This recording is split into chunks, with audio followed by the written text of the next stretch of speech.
Yeah, this is Paul from Do As I Say, Not As I Do Aquariums.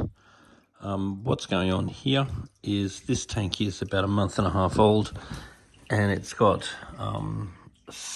plant substrate, which a mud-based substrate, which releases a whole lot of nutrients into the water. And it's really important to do lots of regular water changes to make sure that your nutrient levels go down, which of course I've not done. Then I've had a whole bunch of guppies and live and corridorous catfish in my little outdoor pond that have been going very well up until now. Then suddenly they got white spot because the temperature's a bit too cold. So do as I say, not as I do. I've gone and put these fish into this tank, which is actually not ready for these fish because it's still got a bit of nitrite in the water. So the only reason why these fish are actually still alive is because I've been putting a large dose of Waterager in every day. And that large dose of Waterager every day has been detoxifying the nitrite. So the fish have actually been okay because they would otherwise be dead.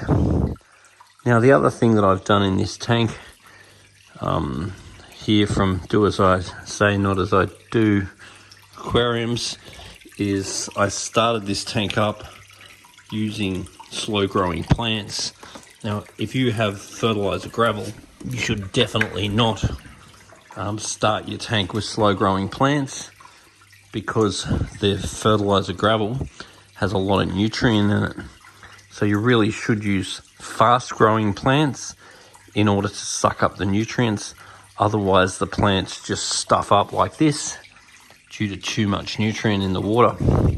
So what I'd recommend a normal person do is get your substrate, get some fast growing plants, do lots of water changes, wait for your ammonia and nitrite to get to zero before you go adding any fish. I, on the other hand, have not followed any of my own advice and have ended up in a very compromising situation.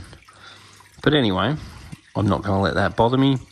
I'm going to keep up the Waterager because that will ensure that my fish are at least okay.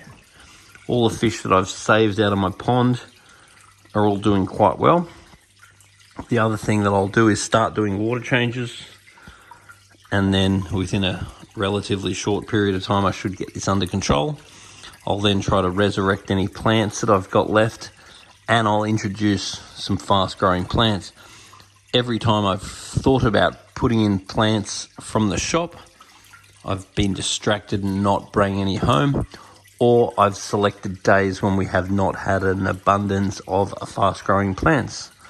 So anyway, that's why you can see that this aquarium is very much working out to be a realistic view of what happens when you're running an aquarium. So we'll tackle some of these issues. It's also really important while the nitrite is high to make sure you're only feeding very clean food and keep it very minimal. So we will start fixing this situation. And if you want any good advice, you certainly can watch more of the videos on this channel, Majestic Aquariums TV. And providing you do as I say and not as I do, you'll have a much more pleasant experience than this.